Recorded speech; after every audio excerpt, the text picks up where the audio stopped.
Hello po, welcome po kayo sa Gluo Pharmacy Franchisee. Ako po si Darlene Ajon, ang project manager po ng Gluo. So bago po tayo mag-proceed, ipapakilala ko muna sa inyo ang Gluo. Ano nga ba ang Gluo? So ang Gluo Pharmacy, it was established since 2009 as butika ng barangay under by Department of Health. Ito po ay project ng former President Gloria Macapagal Arroyo. We are now in private institution na ito po ay registered sa SEC o sa ating tinatawag na Security and Exchange Commission as Globally United Organization o yung tinatawag ngayon na Gluo. In short, Gluo. Okay? So, dyan po nagsimula ang Gluo. Since 2009 pa siya na-establish under po ng project ng ating former President Gloria Macapagal Arroyo.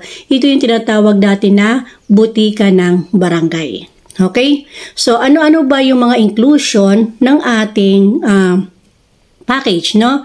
So meron kasi tayong mga package dito, pero bago natin sabihin ang mga package na yan, ano ba yung pinagkakaabalahan mo ngayon? Meron ka bang negosyo? So, kung meron naman, much better. Kung wala naman, pwede namang ito naman ang umpisahan mo. Pwede naman.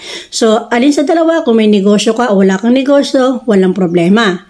So, bakit mo naisipan na magtayo ng butika business? Anong reason po ninyo? Okay? So, kung sakali po ba na kayo ay mag-apply dito sa amin as franchisee, kailan nyo po ba plano na mag-open? Ito po ba'y ASAP? Gusto niyo po ba kaagad-agad? Kasi po ang ikakatagal naman ng pag-o-open ng inyong butika ay wala po sa amin. Nasa sa inyo po yan. Kung gusto niyo agad na yan ay buksan, pwede po anytime. Basta lang po, aayusin lang natin yung mga dapat na ayusin, lalo na sa mga documents. Okay? So, unahin natin, ano ba yung pwede niyong pagpilian dito po sa pag-o-open natin ng butika, franchisee na ito. Alam niyo po ba na tayo ang pinakamurang franchisee all over Philippines? No? Saan po kayo makakakita ng 53,000 lang? Butika business owner ka na. So ito po ay promo. Okay? So hindi habang buhay 53 po ito, no? Hindi habang buhay na 53. So ang original price nito is 128K. So kung napanood mo ang video na to, yun, it's time to take action. Kasi yung iba, sa susunod na lang. Ayun, hanggang sa katagalan, tumaas na yung price. Tapos, sasabihin nila, akala ko ba dati lang yan, ganito lang. Ang promo po ay hindi forever, no? Wala pong 224. Ayan, 224 no? Ngayon po is, promo po siya as 53,000 and then the next few months, next year, hindi po natin alam kung hanggang saan na naman ang itataas ng ating pong butika business. So, kung kayo po ay mayroong pagkakataon na mag-open as soon as possible, why not na hindi mo ito agad simulan? Diba? Kasi doon ka rin pupunta kung yung talagang target mo na gusto mo agad maging butika business owner. Bakit mo pa patatagalin? Kaysa naman sa matagal ka mag-open, tapos hanggang sa kalaunan, mawawala na yung concentration mo doon. Mas maganda kung naisip mo siya ngayon, simulan mo na kaagad para nang sa ganun, kumikita ka na rin kaagad. Okay? So, the more na nag-take ka ng action, the more na makakakuha ka kaagad ng result. Tama? Okay. So, kung napanood mo na itong video na to, it's time to take action now. Okay po? So, yun ang pinaka-number 1 mong gagawin, take time to action. Okay, so proceed na po tayo dahil nakilala nyo naman ang Gluo is a legit 1,000 million times po na ito ay lehitimo. Okay, so ngayon, pag-usapan naman natin ano ba yung magiging inclusion kung sakali na ako ay magpa-franchise, no? Magpa-franchise ako sa butika na yan kasi ang mura tayo pinakamura na franchisee all over Philippines. Okay, so una, ang ating pong inclusion, 53. No, yan yung ating unang package. Ano yung mga marireceive ko sa 53,000 na ito? Kasi kung tutuusin, yung 53,000 na yan, kapag ikaw po ay ng sarili mong butika, saan pa tutungo ang 53,000 mo? Baka doon pa lang sa pharmacist fee at saka konting documents, napunta na lang yan doon. O, diba? So, mahal po talaga pag nagsarili ka talaga ng butika. At yan ay pwede nyo itanong Pwede nyo rin gawin sa sarili po ninyo para mapatunayan din po ninyo yung 53,000 hanggang saan aabutin po yung inyong pag-input, no? O pagpuput ng butika. So sa 53K po na ito, mayroon kang marireceive na free na 30K worth of medicines. No, ito po ay generics po muna ha. Mga generics medicines lang po. Kasi yung branded, pwede po kayo magtinda niyan as long as i-order nyo na lang. Okay? So, kumbaga ito yung mga free na lang na ibibigay po sa inyo para magkaroon kayo ng initial stocks. Okay po? So, katulad ng mga paracetamol, basta mga generics. Tandaan po, kapag branded, additional order nyo na lang po sa atin. Kapag kayo po ay franchisee na. So, meron kayong free na tarpaulin na ilalagay sa inyo. Meron na rin kayong free na FDA to operate. FDA license to operate. So, kasama na po yan. 2 years po yun. 2 years yung validity na ibibigay po sa inyo na FDA. Okay po. So, may lifetime membership fee na kayo dito. Lifetime po to. Hindi po katulad ng iba. Yung inyong membership fee is every year lang. At i-renew mo iyon. Dito, lifetime na yan. Okay, meron kayong exclusive area of operation. Ibig sabihin, doon sa area po na yan, Barangay A. Okay, ikaw yung unang nagtayo. Wala tayong pwedeng ilagay pa na katabi mo nagluo. Kasi nga, exclusive area of operation is ikaw lang. So, yun ang kainaman. Hindi po kayo mag-aagawan. First come, first serve sa location. Okay? And then, no royalty fee. Unlike po sa iba na mga butika o ibang company o ibang business, meron silang tinatawag na royalty fee na kung saan yung 20% example ng sales mo ay mapupunta po sa kanila. Kukuhanan po nila kayo ng sales nyo every month po yun. Okay? So dito, meron din tayong free medical, ayan, naging Bisaya, free medical or wellness mission doon sa mga schedule basis lang. Pwede naman po kayo, lalo na kung malapit lang po kayo. Pero kapag malayo na Mindanao area na hindi na kayang takbuhin ng ating sasakyan, hindi na po. Kumbaga, by schedule, tapos kaya namang, halimbawa, Cavite area, Quezon City area, basta along lang po, Manila lang ha. Okay? So, yun. Dito po ay wala tayong renewal ng franchisee. Oy, congratulations. Kasi sa iba, di ba, every 2 years? Meron nga every 5 years. I-renew mo talaga yung franchisee. Merong iba every year. Nagre-renew ng franchisee. Dito, one-time payment. Lifetime business. O, di ba ang ganda? Super ang ganda. Ito po ay transferable, no, to your loved ones. Ibig sabihin, ang butika, mananatiling butika. Pero ang buhay kasi ng tao, hindi mananatili forever. Hindi siya pwedeng maging 224. Ayan. Ayun, today, tomorrow, and forever. No? Yun yata ibig sabihin ng 224. Ayan, relate po siguro kayo dyan.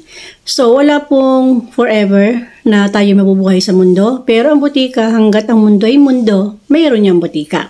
So, ibig sabihin, transferable to our loved ones na hindi na sila gagastos pa. Itatransfer lang po natin sa kanila yon. Okay, at dito rin ay meron kayong magiging online store o POS system na magagamit nyo po sa inyong butika. Okay, dito naman sa inclusion ng ating 145K, ito naman po is yung meron kang initial stocks na 165K initial stocks. Tapos, the rest na sinabi ko kanina na mga inclusion is kasama na din doon yon. Katulad ng FDA license to operate, lifetime membership fee mo, no royalty, lahat po yung sinabi ko kanina is same lang. Ang pinagkaiba lang po dito is yung inclusion ng medicines. Okay, yung medicines initial stocks mo. The rest, same lang sila. At para naman dun sa mga wala pang pwesto, pero ma'am, gustong-gusto ko na kasi magkaroon ng butika pero wala pa akong pwesto. Pwede po ba yun? I-online ko na lang muna. Pwede po. Sa halagang 48K po. No, meron ka na rin po doon stocks, initial stocks. I think 30K yata 'yon o 25K initial stocks. Alin sa dalawa, di ko lang sure, pero same lang naman po na magkakaroon kayo ng initial stocks at yung mga documents din po, kailangan po, meron din po kayong inclusion na ganon. Although na ang pinagkaiba lang nito is wala kayong physical store. Pero meron pa rin po kayong legal documents na kinakailangan gamitin kahit po kayo ay nagbebenta sa online. Okay? So ano ba yung mga nagtanong sa akin? Ito yung mga tanong sa akin. No? Sasagutin ko na kasi alam ko na ito rin po yung mga tanong nyo. Kaya kumbaga isahan na lang. Okay?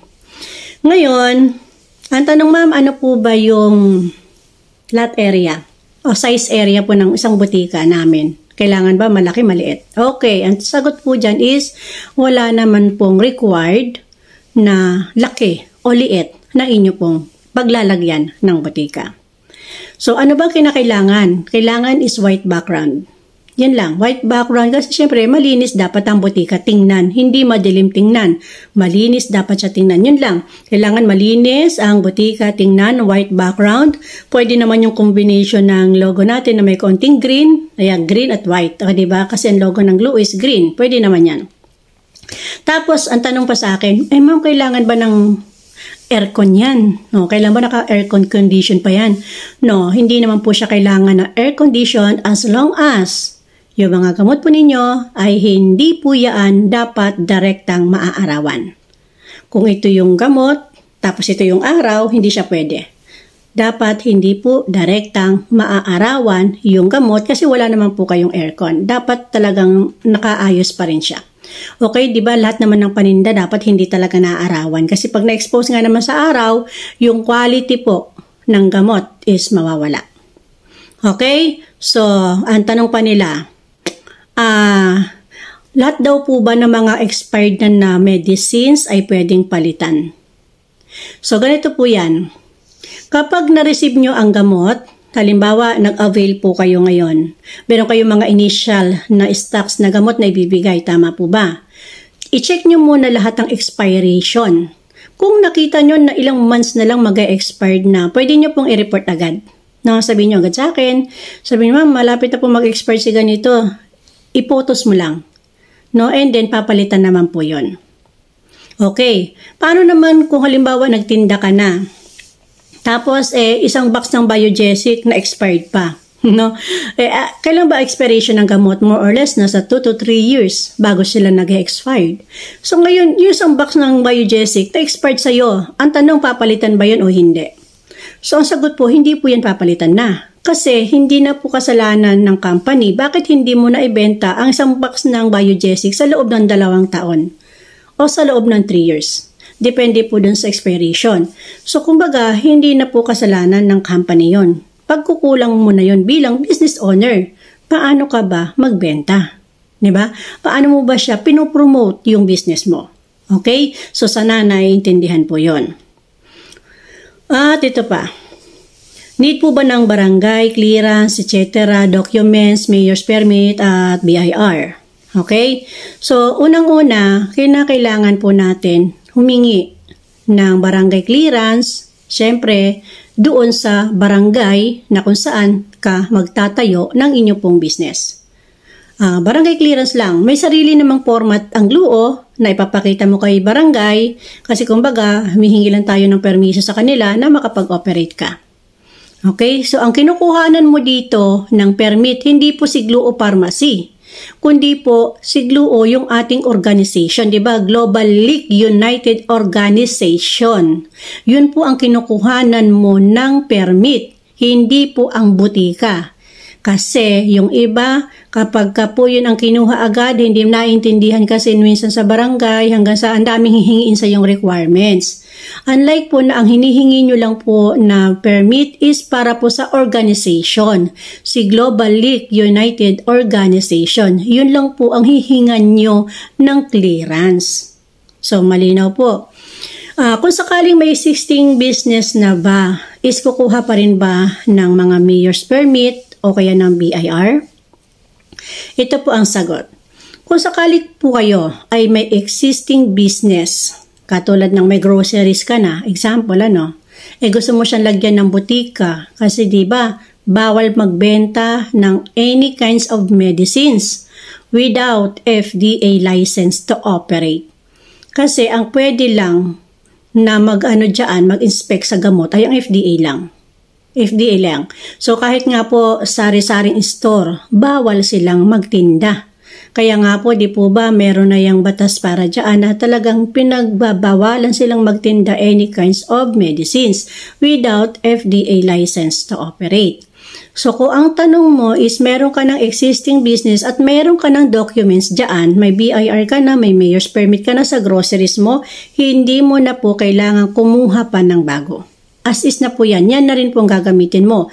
Kung yung BIR mo is yan na yan, meron ng BIR at meron ka ng mayor's permit, yan na lang po. Huwag ka na pong kukuha ng iba.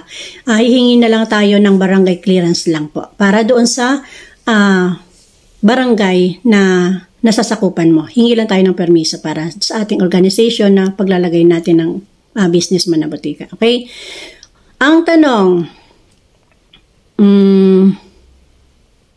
so dapat ipapakita nyo muna sa amin ano bang permit yun para ma-verify kung okay yun o hindi ha. Kasi hindi naman lahat ng permit ay pwede. Depende kasi sa permit at kung ano po yung business po ninyo. Okay? So, dito po sa GLUO, kinakailangan nyo po muna na magpa-approve ng inyo pong location. Halimbawa, gusto ko nang magtayo Gusto ko na po sana magtayo dito sa location namin. Pwede po ba ngayon agad? Ganon. Kailangan po muna i-verify yung inyong location. Kasi, di ba, sabi ko nga sa inyo, bawal po kasi talaga na kayo magkadikit. Kung mache-check po namin sa system, na meron po kayong katabi, hindi po kayo pwedeng i-approve. Ayan, malinaw. Kailangan mo humanap ng ibang location. Si Barangay A, meron na nakatayo na GLUO. Tapos magtatayo ka rin sa katabi niya. I'm sorry to tell you, hindi po kayo ma-approve. No, pagka pares kayong GLUO. Kaya nga po, magme-message muna kayo. Wait for your approval. So, wait for 24 hours lang naman, pwede na natin ipa-verify agad yon, ha? Okay, so ganun yan. Limited lang po kasi ang location per branch. Okay, kung kayo po yung approve na doon, kayo na po yung pwede. Kayo po yung mabe-verify na, kayo na-verify na kayo ay pwede pa na maglagay. Mag-payment po kayo agad. Ha? Huwag po kayong magpatumpik-tumpik pa. Kung gusto mo na ikaw na yung magkaroon ng butika dyan sa lugar mo, huwag ka nang magsampung isip pa. Kasi once na ikaw yung naunahan, kahit may pambayad ka, hindi ka pwede na. Okay, may nangyari din po kasing ganyan.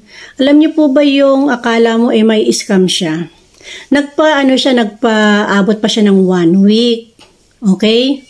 So ngayon, ang nangyari po doon, may nag-apply na taga doon sa kanila. Pero nauna ko na siyang nakausap.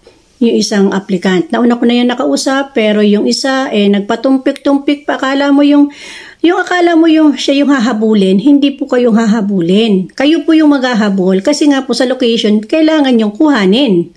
Nagigets po ba?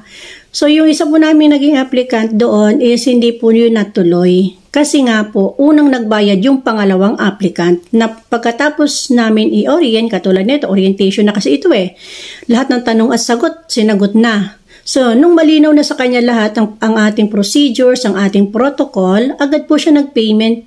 Payment na siya agad kinabukasan. And then, kumuha na agad siya ng barangay clearance. And that's all. Nakapag-operate siya ng mas madali. Bumalik sa amin yung isang client after 1 week. Pagkatapos na bumalik, ma'am, na po ako nakapag-isip na, gusto ko na pong mag-open. Kasi po para pong may nakita ako dito na gusto rin yata mag-open. Ay ma'am, sorry. Kasi po, meron na pong una nakakuha ng slots po ninyo dyan. Kasi dito po kay GLUO, hindi po yung kung sino yung una natin nakausap. Kundi sino talaga yung deserve dun sa location na yon. Kung sino yung unang nakapag-payment. Okay po. So, ganun ang protocol dyan. Siyempre, first come, first serve. First payment, sa kanya na yun mapupunta. Okay? Ang tanong pa nito, kung pwede daw ba sila bumili ng gamot sa labas. Okay. Lahat po ng magiging branches, yung lahat na magiging franchise natin, exclusive lang po sila, na bibili sa GLUO ng gamot. Bakit? Kasi hindi po natin alam kung saan sila bumibili. Malay mo, bumili sila sa peke na distributor. At yung gamot na yun ay mainom ng kliyente po ninyo at nagkaroon ng hindi magandang side effects po sa kanya. Example, bumili lang siya ng paracetamol. o biogesic doon sa nagmomotor na distributor. Ang mga nagmomotor po na yan, once na nabibilad ang mga gamot na yan, ano po yung effect niyan? Wala na pong quality yan. Nainom po ng inyong client, nainom po ng inyong customers. Tapos dala nyo syempre ang pangalan ni Gluo. Sinong sisisihin nila? Ay, kasi dyan ako bumili sa Gluo na yan eh. Dyan sa Gluo Pharmacy na yan. Dyan ko nabili yung gamot eh, peki pala. So, ibig sabihin guys, hindi kayo pwede basta-basta bibili ng gamot sa labas. Huwag kayong bibili kasi lahat naman po ng gamot ay nandito naman kay Gluo. Meron po tayong partnership ng mga manufacturer. Okay, so pag kayo po ay bumili ng gamot sa labas, ang magiging consequence po, tatanggalan kayo ng FDA license to operate. So, ibig sabihin nun, hindi na kayo pwede pang magtinda ng gamot. Once na kayo po ay nahuli, na kayo po ay nagbili sa iba. Kasi madedetect naman po natin yan eh. Kayo po ba'y active ba sa Gluo? Kasi dito sa Gluo, meron kayong Memorandum of Agreement, meron kayong MOA. Na yung MOA na yan, basahin, unawain, namnamin nyo maigi. Dahil doon, sa MOA na yan, kung kayo po hindi na active, automatic po yun, wala na po kayo as a Gluo member. Hindi na po kayo magiging Gluo member. Whatever happen sa inyo pong butika without knowing na kayo po ay hindi na pala active sa Gluo at minsan nadaanan ka ng FDA, hindi na po kayo sasagutin ng Gluo. No? So, dapat yung pakikipag-cooperate mo kasi lahat naman ng franchisee all over Philippines. Kahit mag-franchise ka ng McDo, mag-franchise ka ng ng ibang franchisee natin. Dapat sumusunod ka kung ano yung memorandum of agreement between you and the company. At hindi ikaw ang susundan at susundin ng company. Tama? So, dapat ganun po yung analyzation nyo. Kung kinakailangan po, kung kinakailangan talaga na sumunod ka. Kasi yun ang protocol. Kung ayaw mong sumunod, huwag kang mag-franchise. Magsarili ka. Ganun lang po kasimple yun. Para hindi po kayo magagalit pagdating ng dulo. Kasi mas mabuti na ang malinaw kaysa hindi nyo naiintindihan. Okay. So, next na tanong po nila ay pwede ba kami bumili ng mga groceries items na wala sa Gluo? Okay, ang sagot po dito, si Gluo may mga groceries items. Pero, kung kayo po ay nasa parting Mindanao na, kasi po ang Gluo is franchise natin is nationwide. Luzon, Visayas, Mindanao, at meron ng more or less 1,000 franchisee. Kung kayo po ay nasa malayong lugar, kasi ang main natin nasa Cavite at meron din tayo sa Quezon City, kung kayo po ay malayo sa lugar na to, pwede kayong bumili po ng inyo pong groceries items. Kasi po, mas mabibigatan naman po kayo sa shipping fee. Basta ang pakiusap lang ng Gluo sa inyo, maging loyal po kayo pagdating sa gamot. Kasi gamot po yan, buhay po ang ibig sabihin yan. Buhay po ng tao nakasalalay dyan sa pagbili nyo ng gamot. Kaya kung kayo man ay bumibili sa labas, syempre ang loyalty nyo sa Gluo nasaan? Huwag nyo gamitin lang ang pangalan ng Gluo, huwag nyo lang gamitin ang dokumento lang ng Gluo para lang kayo makapag-operate as butika business. So, hindi po dapat ganon. Bilang between you and the company, nagkaintindihan po kayo na ikaw ay susunod kung ano man ang protocol ng isang kumpanya.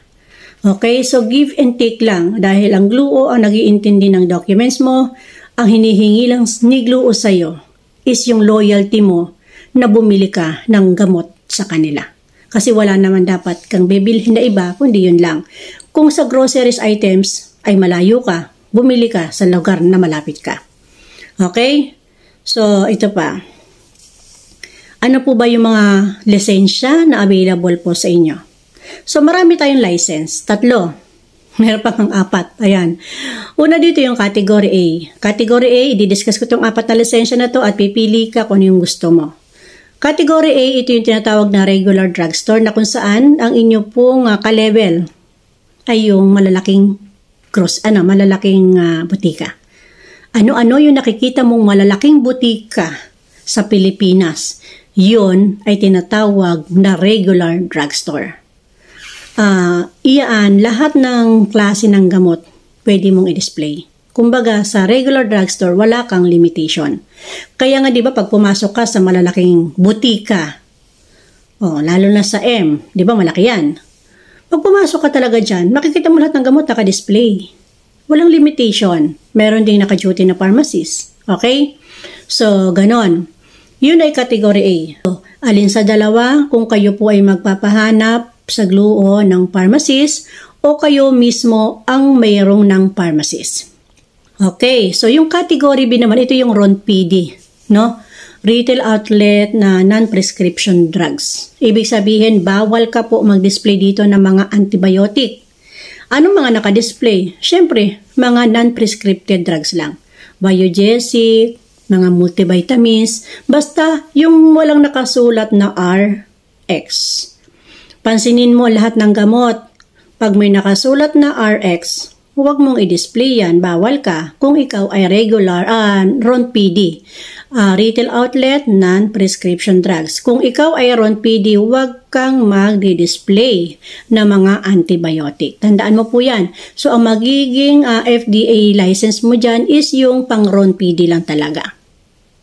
Okay? So, kung may tanong ka pa regarding sa RON-PD, i-message mo ko directly. No, para na sa ganon, maintindihan mo. Kung ang tanong mo, pwede ba ako magbenta ng antibiotic? So, pwede ka naman makisuyo sa atin. No, halimbawa, ang nanay mo kailangan niya ng antibiotic talaga. No, o kailangan niya talaga ng RX medicine o ng pang-maintenance niya. Dahil nanay mo yan, kaibigan mo yan, o sino man na malapit sa iyo, pwede mo sa ating bilhan yan sa main. No? Ang tawag doon, pasuyo service. Kaysa naman sa pupunta ka pa sa malaking drugstore, gayong butika ka naman. O di bilhan mo yung nanay mo, bilhan mo, pero hindi ka nga pwede dyan mag-display. Naintindihan po ninyo.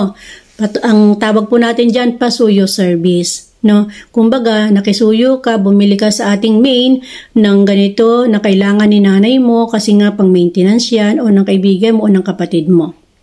Okay? Pero kung ipandi-display mo sa butika mo, hindi po yan pwede. Kasi bawal ka FDA yan. Kasi ang titingnan ng FDA, syempre, ano ba ang lisensya mo? Ano ba yung display mo? So, sana naiintindihan po. Yung pangatlo naman is yung category C. Yung category C kasi dyan is ito yung mga herbal meds. No? Meron din po itong lisensya. Okay? May lisensya. Dito, bawal ka po mag-display ng mga gamot. Kasi ito yung tinatawag na herbal meds. No? Mga herbal lang. Kung kayo po ay nakapasok na sa mga Chinese drugstore, di ba pagpasok niyo po sa kanila, ang makikita niyo doon lahat puro Chinese medicines. Yung mga herbal medicines po ang nakalagay doon. Wala kang makikitang mga gamot kasi nga herbal medicines. Pero kung ang tanong mo sa akin, paano po ba yan? Pwede ba akong bumili pa rin ng gamot? Kasi kailangan pa rin po namin sa pamilya namin, vitamins, etc. Pwede naman po kasi pangangailangan niyo po yun. Pasuyo service pa rin po yun. Pero hindi nga lang po ninyo pwedeng i-display in public po yan. Kailangan po ang nakadisplay sa inyo in public is puro herbal medicines po. Pwede kayong bumili sa amin, ba't hindi ka pwedeng bumili? Franchisee ka naman ng GLUO. Nga lang bumili ka pa sa ibang butika na kailangan ng nanay mo. Di po ba? Di sa GLUO ka na bibili kasi franchisee ka naman eh. Kaysa sa baka pa bibili, butika ka naman po. Kaya lang po, herbal meds nga lang po ang pwede mong i-display po dyan. Ha? So, kailangan tandaan nyo kung ano yung lisensya po ninyo, kung ano yung inyong category, yun ang dapat na makikita po sa inyo. Bawal ang matigas ang ulo. Kasi kayo din po ang magsasuffer niyan. Kayo din po nga harap ng penalty po ninyo kung ano man po yung inyong magiging penalty. Dahil ito, na-explain ko sa inyo, kapag category A, lahat pwede i-display ang gamot. Kasi regular drugstore na yan eh. No, malalaking butika, lahat sila ay dinidisplay nila, ano man ang gamot meron sila. Tapos, category B ka, RON-PD ka, bawal ka mag-display ng mga RX. Ano lang i-display mo? Dapat mga non-prescripted drugs lang. Kung category C ka naman, ito yung herbal meds, syempre dapat ang naka-display sa'yo is mga herbal medicines lang talaga. Ano naman yung pang-apat? Ito na po yung online store. Online store na po siya. Dahil wala ka naman pong physical store, via online ka lang nagbebenta ng mga gamot, pero ito pa rin po ay mayroong documents na kalakip. Okay, so yun po yun. Yung documents na yan, syempre sa GLUO pa rin po manggagaling. Okay, so lahat po yan, under po ng GLUO. GLUO po magpo-provide ng inyong mga documents. Okay, and then, bahala ka na kung ano man yung category na mapipili mo. Okay? May bayad ba pala? Ang tanong niya sa akin, paano po yan ma'am, may bayad ba ang Ron PD sa pharmacist fee?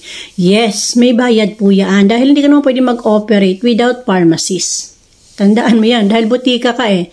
Kahit ka po ay doktor, kahit po kayo ay nurse, kahit ano, any profession, no? Pwera lang sa pharma. Okay? Bawal po magtinda without FDA license to operate. At yung FDA license to operate, syempre, kailangan ng pharmacist. Kahit na ikaw po ay Ron PD, kasi iba sabi, Ron PD lang naman ako, by Jessica lang naman itong tinda ko, no, kahit po. Dahil ikaw po ay nagtitinda pa rin ng gamot, under ng FDA pa po yan, so kinakailangan pa rin yan ng pharmacist. Okay, magkano ang bayad? 375 only. Depende po ito sa mga locations. No, hindi po lahat all over Philippines pwedeng mag-Ron PD. Meron pong selected areas tulad ng Cavite, Laguna, Batangas, Rizal, Palawan, Bulacan, ano pa. So, ano lang, medyo dito lang sa Luzon area. Okay? So, Visayas at Mindanao is kailangan po dyan Category A or Category C or online store, Category D. Ulitin ko, A, B, C, D. A, regular drugstore. B, Ron PD. C, Category C, herbal meds. And D, Category D is online store. Mamili ka kung alin ka at pwede ka dyan. Ulitin ko naman yung mga Category B na location. Laguna, Cavite, Batangas, Bulacan, Rizal. Sa pabayan, basta along Manila lang. Basta Luzon area lang. Okay. So, the rest, mamili na lang kayo kung A, C, or D. So, dito ba ay may kontrata? Yes, meron po. May kontrata kayo. Lifetime po yung mawa nyo. Okay?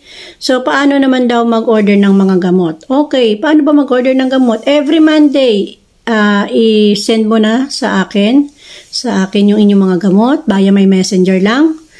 Lahat ng gamot na kailangan mo, i-separate mo lang yung branded mo, ano ba yung generics mo, kung may herbal ka, at kung iba pa. Branded, generics, herbal, at others. Separate mo lang sila, separate. Huwag mong pagrarambrambulin ng gamot, ha? Meron kang paracetamol, tapos meron ka na naman dito, by Jessie, ganon. So, ano sila? Ano ba by category, ha? By category, branded kung branded, generics kung generics, herbal kung herbal. Okay? So, every Monday. And then, darating yan is Wednesday o Thursday. Tapos, pag dumating ang invoice ng Thursday, example, dumating ng Thursday yung invoice. Friday, pwede nang ipaship sa'yo. Pero, kinakailangan payment first. Bayaran nyo po agad pag na-receive nyo na yung invoice para maipaship agad. Ha? So, ganun po ang pag-order. Nag-order ka ng Monday, example, dumating ng Wednesday, Thursday, pwede mo nang bayaran, Friday, isi-ship na po yan. Paano daw ba mag-markup sa mga gamot? Malaki daw ba ang kita? Okay, depende po to sa location, no? Lalo na sa provinces. Ang mahal ng gamot sa provinces. Yung loperamide, yung gamot na yan is para sa pagtatae, no? Yan po ay generics name ng Diatabs. No, generics name. Ang branded po ng Diatabs ay Diatabs talaga. Ang generics name naman ng Diatabs is loperamide. Paano ba sila nagma-markup? No, yung iba po nagma-markup sila ng 25% to 30%. Depende po kasi sa location nila. At depende rin kung ano ba ang market value sa kanila ng mga gamot. So, yung iba nagtatanong-tanong sa mga katabi nila, magkanong bentahan. Yung iba naman, dahil nga direct naman sila, kumbaga, binababaan nila ng konti. For example, like provinces, no, sa province, 5 pesos po loperamide. Tapos, sa atin, mabibili mo lang siya ng 1 peso. Example po ganon. Magkano naging markup mo? Almost 400%. Di po ba? Kasi 5 pesos mo na binenta. 1 peso lang naman yung naging puhunan mo. So, ganun kalaki. Kapag generics po ang inyo pong nabenta. So, effective daw ba ang mga generics meds? Yes. Parehas lang naman po ang effect ng generics at branded. Mas mahal lang ang branded kasi po meron niyaan mga nagko-commercial. Di ba may artistang binabayaran eh, tulad ng Biogesic. Ano ba ang generics ng Biogesics? Di po ba ay paracetamol? So, pag uminom ka ng paracetamol, pang tanggal ng sakit ng ulo. Pag uminom ka ng paracetamol naman, same din naman. So, pag ininom mo yung Biogesic o paracetamol, dahil masakit ang ulo mo, pares po yan, mawawalan sakit ng ulo mo. Kung sakit ng ulo ang pag-uusapan. So, ganun po siya, no? Same ang effect. Mas mahal lang ang branded kasi nagko-commercial at may binabayarang artista. Samantalang ang generics, wala pong nagko-commercial dyan. Okay? So, ganun po ang markup. Pagdating sa branded, pwede kang mag-markup ng 20 to 30%. Bahala ka na po ha. Kayo po ang magde-decide kasi kayo po yung may-ari, hindi na po kami. Ikaw yung may-ari ng butika mo. Ikaw ang bahala kung hanggang saan ang gusto mong maging kita. Pagdating naman sa generics, pwede ka mag-markup ng 100% up to 500%. O, di ba? 70%, o, kung nakuha mo ng piso, ay dibenta mo dos. Di 100% na rin yan, di po ba? So, yun, bahala ka na kung ano yung kaya mong ipatong pagdating sa iyong gamot. Okay? So, paano daw ba ang shipping fee?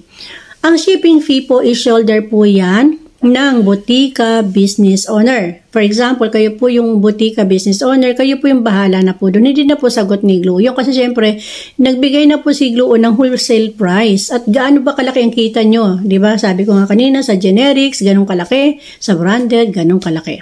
Okay? So, sinabi ko na yung mga kategory ng ating gamot. Okay na? Herbal house po yung category siya. Herbal meds. Okay. So, kung may tanong pa po kayo, yan lang po yung mga naging tanong sa akin. At yan naman talaga yung karaniwang itatanong nyo. Meron pa isang tanong na, ma'am, pag ako po ba ngayon ay nag-payment, kailan po ako pwede mag-open? Pag ngayon ka po nag-payment, bukas, ipapaship na po natin yung gamot mo. No? At doon sa gamot na yan, ilalagay na po natin yung mga kasamang documents na kailangan na nakapost doon sa magiging butika mo. Okay? So, ganun lang kabilis. Kasi kumbaga lahat naman naka-ready na yan eh. Naka-ready na yan. Naka-set up na yan. So, payment lang talaga ang makakatagal sa'yo. Kung magpe-payment ka ng next month ka pa makakapag-open.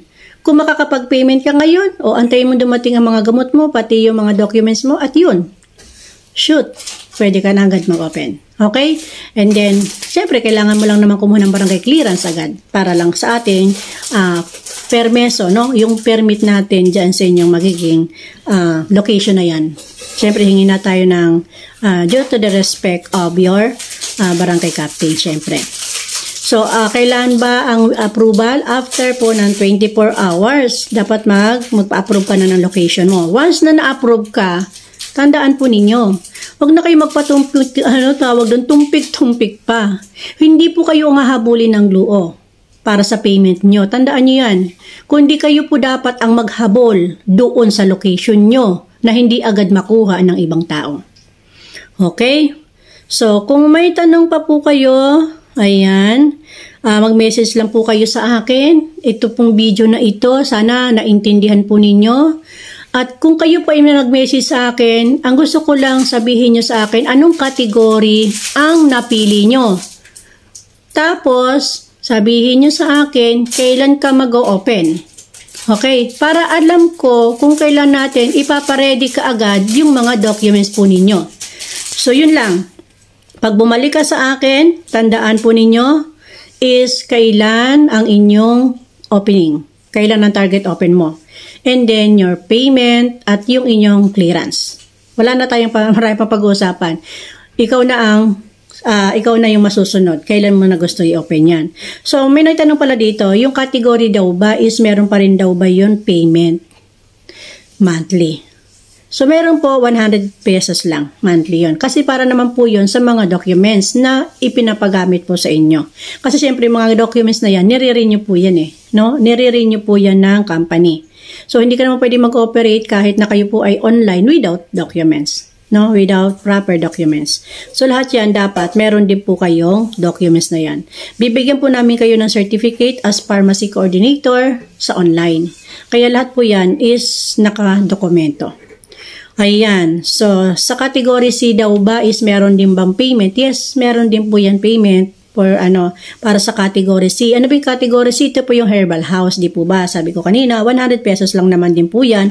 Para din po kasi yan sa mga documents. Okay, so sana naintindihan po ninyo itong ating orientation dito po kay Gluo Pharmacy. Kung meron pa po kayong gustong i-clarify, meron pa po kayong hindi naintindihan, okay, message lang po kayo sa akin diretso. Pero gusto ko bago kayo mag-message sa akin, yung hindi nyo dito narinig sa video ko na ito. Okay, so sana ito lahat ay napanood nyo, isinulat nyo yung mga dapat nyong isulat para matandaan po ninyo. At kung alin man po ang wala dito sa nasabi ko, yun na lang sana ang gusto kong marinig na itatanong po ninyo. At sasagutin ko po kayo agad once na yan po ay mabasa ko. Okay po? Hoping po ako na ikaw po ay isa na sa maging butika business namin. Okay? See you sa atin pong Gluo Pharmacy Company. See you po as our Gluo Pharmacy family. Okay? Thank you so much po and God bless po sa ating lahat.